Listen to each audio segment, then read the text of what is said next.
The scene is set within the Odyssey Theatre, within John Stanhope's office, within his particular domain. He's at his desk and he is running his fingers over a beautifully calligraphied letter with a waxen seal denoting the princedom of Toronto. He holds it in his hands tenderly, with some trepidation. His manservant Geoffrey has informed him via his various channels that New Venture is in town, and has arranged a meeting, as is protocol. John immediately requested a letter of introduction from his previous residence. With the Sabbat going around and Apollo still at large, he takes this as a precautionary measure. The Venture are not nothing if not traditional and hierarchical, and so finding an elder to be able to confirm that this new arrival is who he says he is not difficult nor expedient. He opens the letter and sees that it is addressed by, or from rather, Gabriel Winchester, the Seneschal of Toronto. It is very terse. It speaks only briefly of this Jack Erickson III, Jr. John begins to rack his brain. Not native to the Americas, nor have travelled to Canada particularly, he still keeps in touch with most of the peerage of the Venture. It is always good to know your rivals, especially one as ambitious as John is. And wondering if this particular Erickson has any links to Europe, which could be problematic or beneficial, he has no idea. So very briefly, I will roll my intelligence politics to see if I can unearth any information on this Erickson which isn't widely known. Wait for it to load. I hate ones. Only one success. So that would be just, okay, a light. It is somewhat generally known that Jack Erickson Jr. has had some issues with the Sabbat for quite a long time, more than is usually the case. What isn't generally known is that, but a slight amount of digging can suggest it, is that there was a recent incident with the Sabbat in Toronto where a truce fell apart, and it seemed that he was the reason that the truce fell apart. Curious. Links with the Sabbat is certainly troubling in these trying times. It wasn't links, it was enmity, if anything.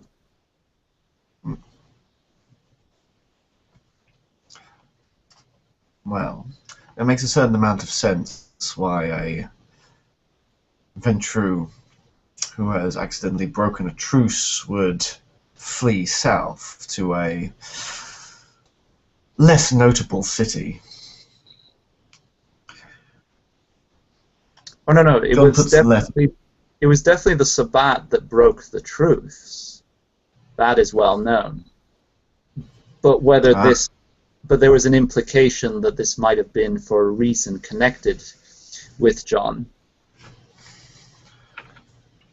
Mysteries wrapped within mysteries.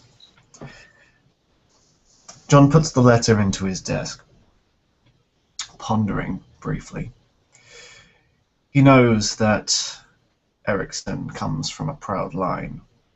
Not a particularly noteworthy one, but certainly better than John's servantile blood. And in this delicate time, when his ascension is almost assured, another Venture rival would certainly be not appreciated.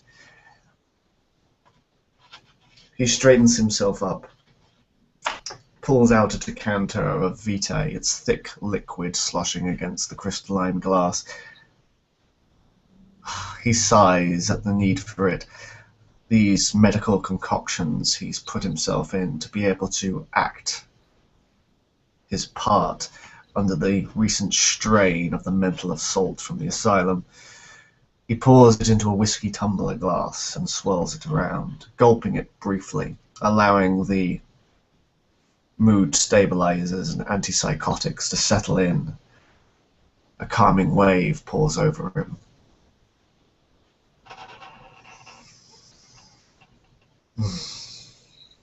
There is a rap at the door. His manservant Geoffrey comes in. I believe the young master has arrived, sir. Give him a warm welcome, Geoffrey. And we'll switch the scene. The Odyssey Theatre is a movie theatre. It shows about 20 screens of various films. You see families and young teens all queuing up for the latest Hollywood blockbuster. Stands of buttered popcorn waft delicate fragrances around the place, as well as sticky gum in the rather toche carpets. You have been told that this is but the facade for the main Venture Elysium. Winding your way through the crowds, you come across theatre screen number 24. It has a thick red curtain, and strangely enough, the ushers holding the door there seem less like the typical out-of-work teenagers, barely out of university, and more the bumbling heavies, blankly staring. No real personality or life within them. They look at you and put a hand out. Can I help you, sir? I'm so glad you asked. I've come looking for John. One moment, sir. The brute moves into the curtain. A small, brief whispering of conversation, and then out comes a man in a rather well-tailored but dull and poor fabricked suit, balding of plate and large of jowl, with tired, condescending eyes. Good evening, sir. Mr. Erickson, the third junior, I believe. Yes. And is your name important enough that I should try and remember it? It would... No, sir. I am but merely the servant of the master. Please come this way. He moves a hand out and moves you through the casino floor. This particular screen, or movie screen, has been converted much larger than the others into a working casino. There are blackjack tables, slot machines, a roulette table, and in the center a giant bar. Like a great oasis in the middle of the flashing lights and desert. Upon its shelves are smoked glass containers with handwritten labels, all with swishes and swirls, and a symbol upon its neck of two crossed scepters. The staff all in rather revealing costumes, moving around the clientele, but you notice none of which are mortal. The drinks themselves are filled with a reddish, thick liquid. You have little time to ponder the peculiarities of this place before move towards the staff entrance. The door is opened, and through the twisting corridors, you come across a paned oak door. The manservant knocks and opens with a wide gesture for you to enter the rather well decorated, if a little staid and old-fashioned, office of John Stanshope. The man himself is sitting at his desk, around 35, peppered grey hair, spectacled, in a rather well-tailored blue suit, navy. He has a silver cane to his side, a rather teacher, scholarly look.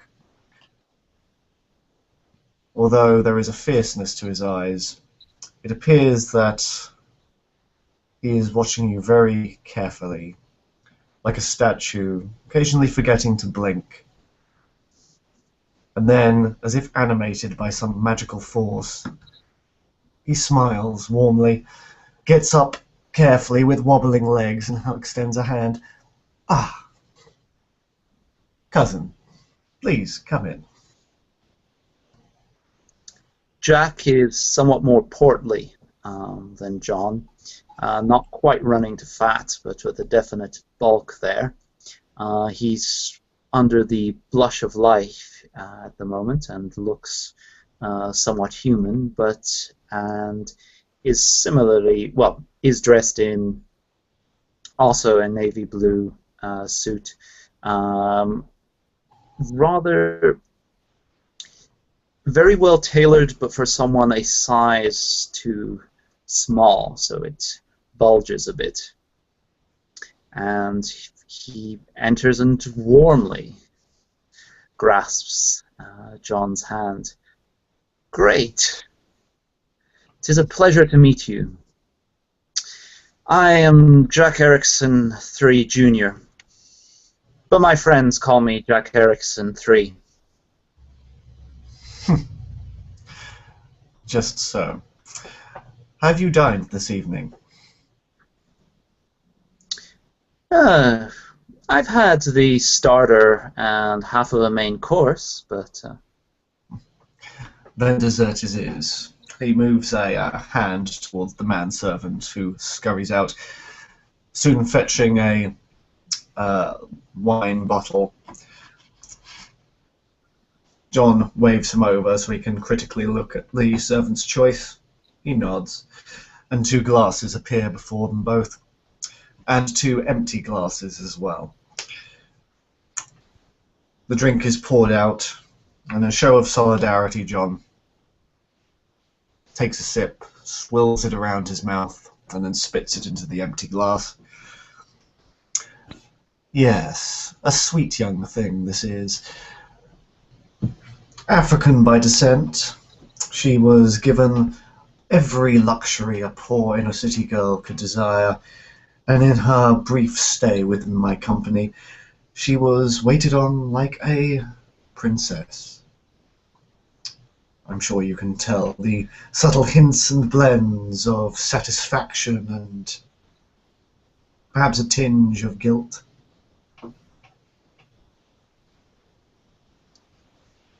Jack extends a hand and takes the slightest of sips. My taste is more for admiration. But thanks for the effort.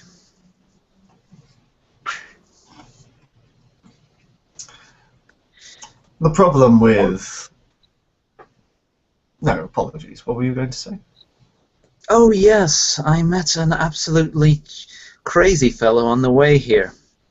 He was very insistent that I pass on some messages to you. Oh, really? Who could this gentleman be? Well, how shall I put it? He didn't have the appearance of being your dearest and closest friend, shall we say. And I don't think he could have walked in here unnoticed. He was... George was his name. Ah, yes. A Malkavian fledgling. Yes, poor fellow. He was very insistent on three facts. The first fact was that he was an anarch. The second fact was that you didn't kill him for that. And the third fact was that his sire, Haikal, was of the Camarilla.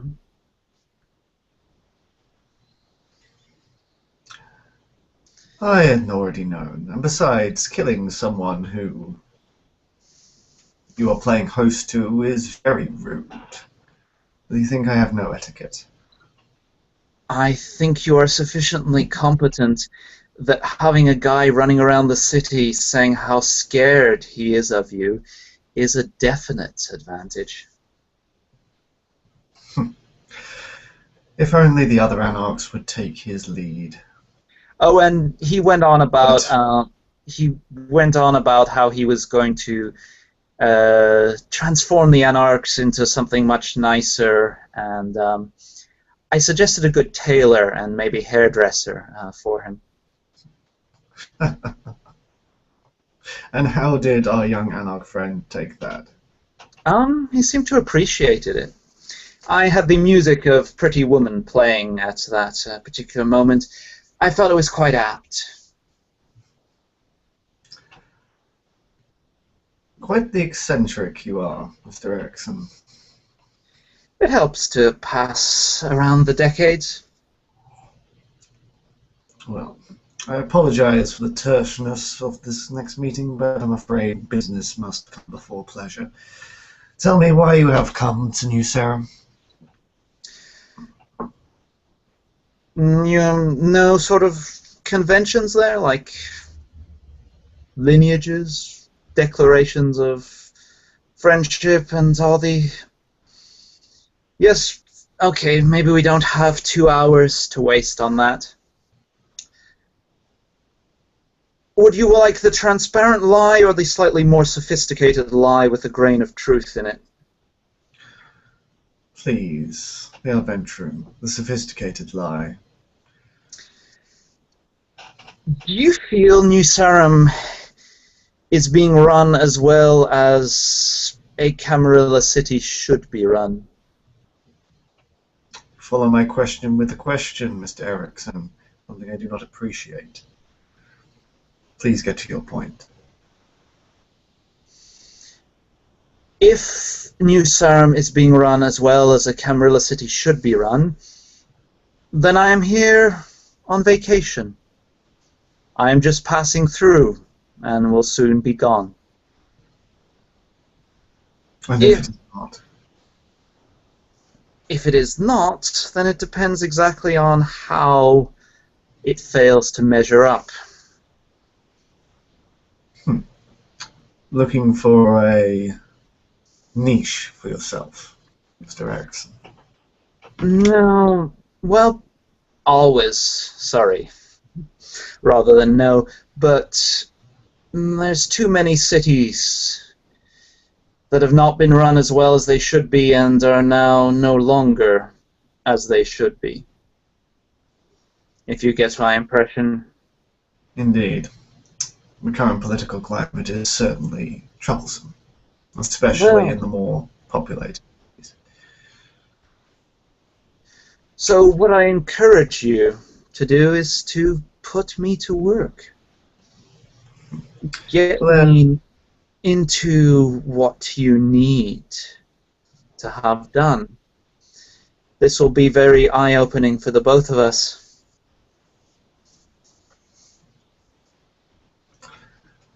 What would you do with another of your clan here at your back? Entirely depends on your strengths and weaknesses, Mr. Erickson. What business are you in? Many different businesses. The businesses of mainly making money. Because, well, I still have in my back pocket one of those quarters. 1873. They're still valid, you know. In fact, they're rather more than valid.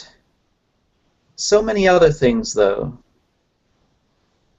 Presidents, positions of power, everything in all these cities, they've just gone. They've just faded. But money lasts. So yes, I am in business. I am in transport. I am in the internet, of which I can't even pretend to begin to understand, but it is of no particular importance because I have people for that. Just so. If I may hasten to disagree with you, money is a tool, a useful tool, a lasting tool, but a hammer is still a hammer. It is put into a toolbox and left in the shed until needed. It is what you can buy with money that is important. And what you can buy with money is certainly power. But more importantly than that, what you can do with power is gain respect. That is my business. Respect. I How old suspect in are your you? tertiary level trip in the city, you have seen how much the current court is respected. I currently hold more status in the city than the prince himself. Yes, I mean, not to belittle your achievement, which is good, but that's not all that hard at this point, is it? How much of the history of the city do you know, Mr. Erickson?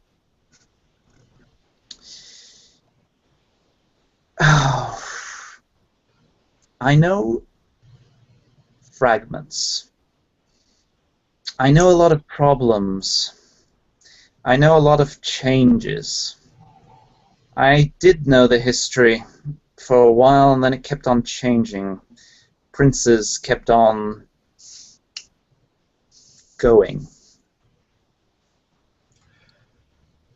Well, allow me To to return to your respect point, I really get that. I understand it, and respect is an incredibly useful tool as well.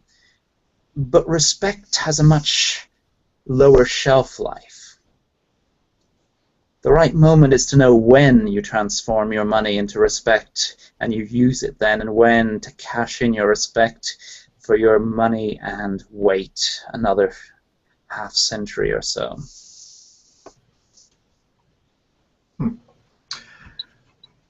A long-term planner. Yes. I'm not dead yet. Give it a while. The city is unique. But I will complete your understanding from the city, for ignorance is often a fatal mistake, especially for a venturer. This city's glorious history started about 100 years ago, when the prince, a Toreador named Walsh, was discovered to be a Setite infiltrator. The Archon at the time, Abraham Wolfe Malkavian, exposed this treachery and was given the princedom. During his 90 years of reign, he developed this small spit and sawdust town into the growing metropolis and industrial works you see today. However, Prince Wolf was a despot, a madman, and an effective tyrant, but a tyrant nonetheless. Even in his tyranny, he understood the strength of the Ventrue. We prospered under his rule, although we chafed under it. The dynasty at the time of the Orchid, Miss Clarity and Elder of our clan, kept him in place. But eventually his madness took hold, and with the falling of our sister city to the north, he soon cracked, declaring this city a barony. It was quickly stopped, and then we entered the stage of uncertainty. Princes came and went, and then finally Our Lady decided to step in and stop this madness. For a brief 6 months, perhaps even shorter, stability and profit entered the city, we were ruled like no other. Unfortunately, Miss Orchid's responsibilities to Europe took her away from the city, and so left it to less capable hands to run. Yes. The succession is always a tricky one. The Anarchs rose up, causing troubles, whoever they were, and the low clans got uppity. Eventually, she was replaced with her young child, Aaron's barely a year a vampire, but a prodigy. We thought that this particular prince would be a golden era. He certainly had the vim and vigor. Being a ghoul for 200 years also helped, until some rogue Bruja slaughtered him. At which point, anarchy reigned. We tried to hold on to the reins of power. Unfortunately, Miss Orchid's other child, Miss Breckenridge, led us to ruin, sold her soul to the Giovanni for trifling matters, and fled to the Bruja to help her, made friends with the Anarchs, and was subsequently destroyed politically. Until the last straw, at which point she fled the city trying to fake her own death. She is an Ankarthus to our clan now. Did you arrange it? What a... Her final fall. My friend. Manipulation, subterfuge. Did I have subterfuge for? No, not yet.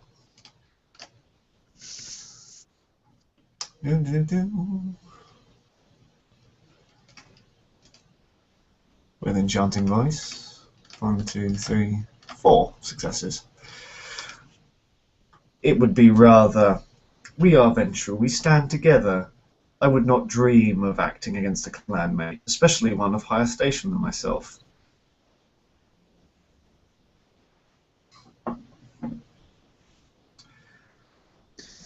Well, so you let it run its course until its disastrous end.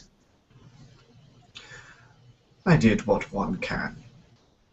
I was keeper of Elysium at that time, and it was my job to make sure that the social and political scene was running smoothly.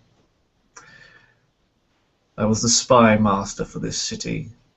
It was not my place to interfere in the higher politics. It's always someone else's. But anyway. Which has brought us to the region we are in now. The current prince, Lysander Eudocia, is the eldest within the city. A Bruja with radical ideas, anarch sympathizer, but no power, no temporary power, just popular opinion. He is backed by his seneschal, another elder of the Gangrel, Mr. Cole, a beast of a man, barely holding on to his sanity and humanity, a brute that had no political acumen, but certainly a dangerous foe. And this is why we have found the court in such a disarray, Mr. Erickson. The prince, for all his lofty Bruja ideals, has yet to actually lead us.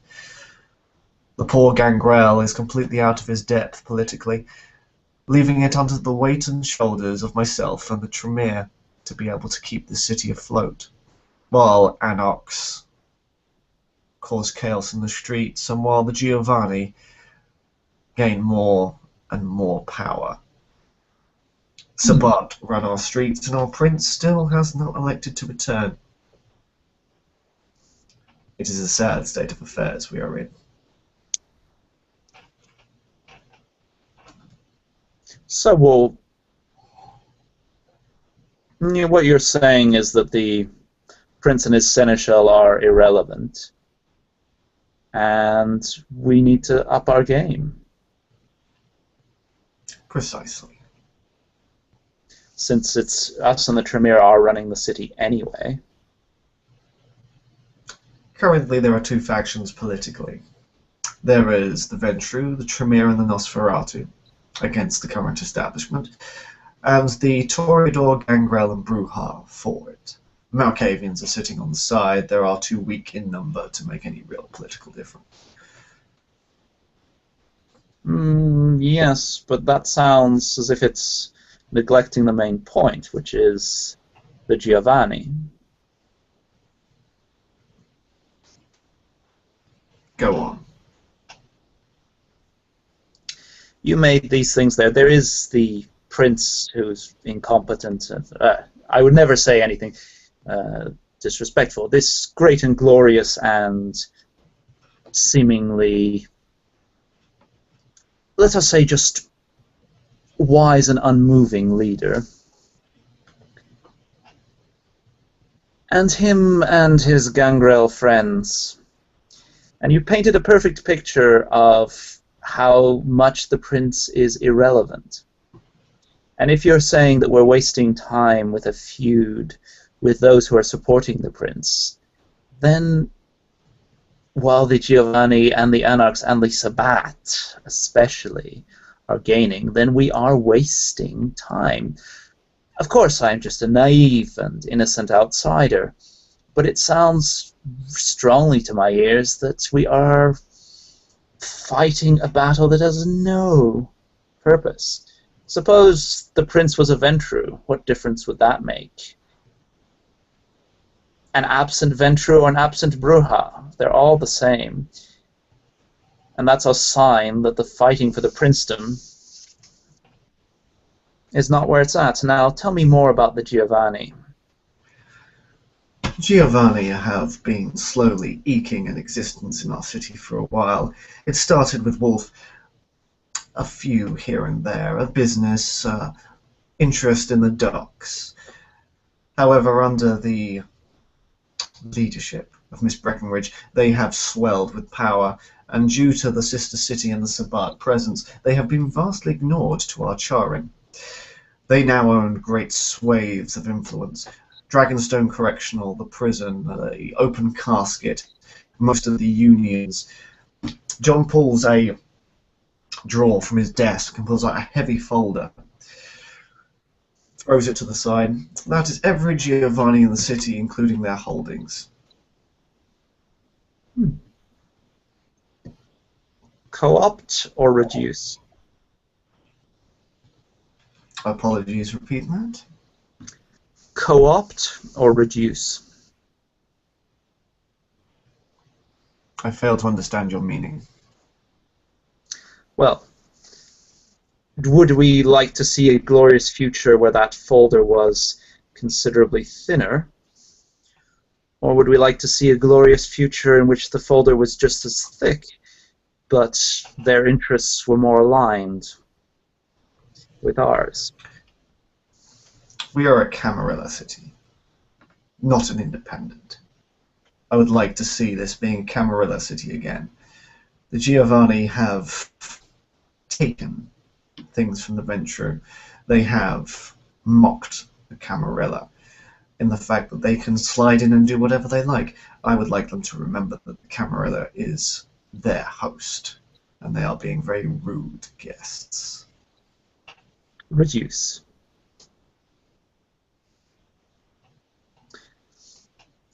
Quite. How? Do not think I have been idle with this threat, Mr. Erickson. It is simply I do not have the tools at my disposal to strike. Your folder notes that at least you've been keeping an eye and measuring it. The problem with the Giovanni is their leader, a Ewan Dunsan, a ambitious Scot, one who has considerable power. He is no slouch, indeed, a very astute man when it comes to business. Many go to him, and he currently has the Anarchs in his pocket. Ah, the missing piece. Just so. The Anarchs would have been wiped out long ago without his interference. And unfortunately, although we could probably remove the Giovanni, it would take the concerted alliance of all the clans within the Camarilla to do so, something we have not been able to do yet. Oh yeah, so such a simple thing. I mean, I don't see why you haven't done it. As I mean, every single other city has been perfectly able to do this many times in the past. But yes, no, the other missing piece is why the Anarchs are still around. Because of the Giovanni, and why the Giovanni are still around because of the Anarchs. And why the Sabbat are here, probably because of the Giovanni and the Anarchs. And the Princedom, yes, okay, well, I think I like this place. I think I'll stay a while. There is certainly a lot to do. Be careful, though. This isn't like any other Camarilla city. Things are a little chaotic here. Always have a backup plan to your backup plan. Yes, and feel foolish if you ever stop there. I feel like doing you a favor. A small one.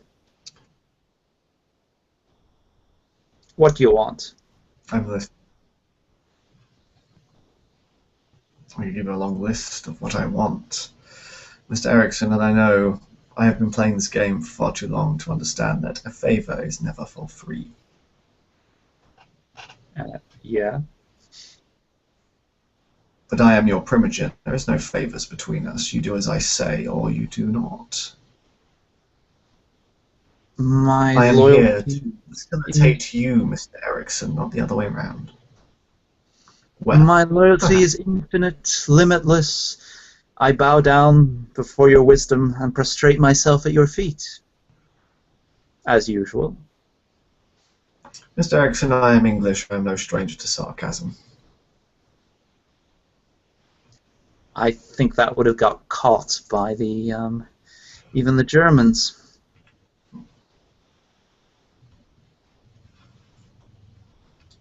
Your lack of respect aside, Mr. Erickson, you seem a very capable individual. So, you wish to make your name for yourself in your city? Where do you want to start? I have swathes of businesses that need running by capable hands. I cannot, or I choose not, to run them all. You say you're in transportation. We currently have an airport. I would prefer it to be closely managed rather than run by proxies and secondaries. Do you feel that it would be a good starting point? As good as any. Speak with Jeffrey and he will show you. Have you accommodation, Mr. Erickson? With only a reasonable amount of hideous traps, I assume. But it's been a great pleasure. Oh, I had one other thought. There's an Edmund Flagg I was hoping to meet. And surprisingly, I know little about him, which is very annoying. Mr. Flagg is my hand, although he is often away on foreign business, keeping our relations with the Ventrue at large tight. He currently is also interested in the transport industry. His businesses are mainly for rail and trade. But he is a very astute man and, at one point, my mentor, so... He's also... I'm sure I can arrange a meeting. Well, thank you. He's also surprisingly discreet when he wants to. Anyway, this has been one of my most pleasurable encounters in the last 2 hours. But no, but seriously, I think there is a great potential here, and I think you see it. And I think, well, I think we can take it.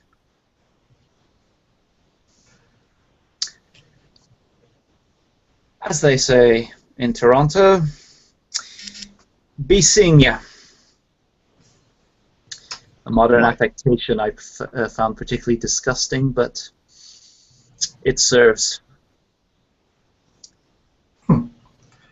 You can find me, Before you, well, you'll find me in a hotel, and you'll probably have your eyes on me when I move somewhere else anyway. But if you want, they can forward me a message. no worries, Mr. Erickson.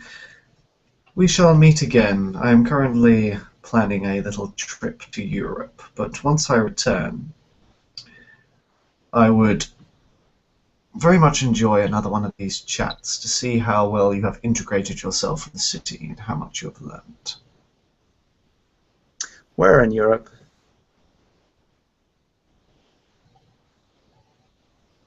Berlin. Hmm.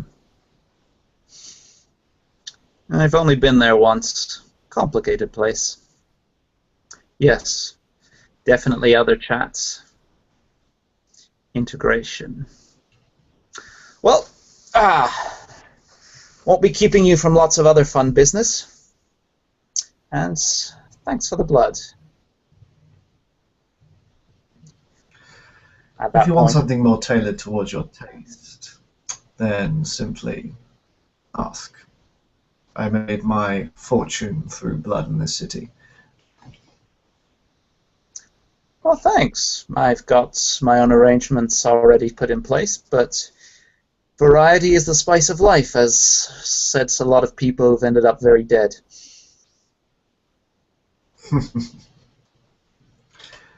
Just so. Well, a pleasant evening to you, Mr. Erickson. I look forward to hearing of your endeavors. Just wait for them. And with that, he walks out.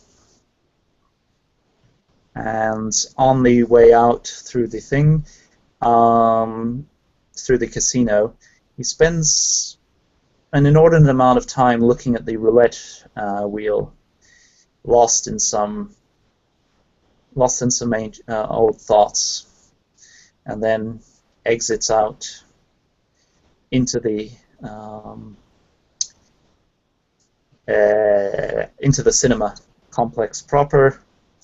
Walks out and almost gets trod on by a group of teenagers until he glares at them and brushes the popcorn off his left shirt, muttering something about no respect nowadays.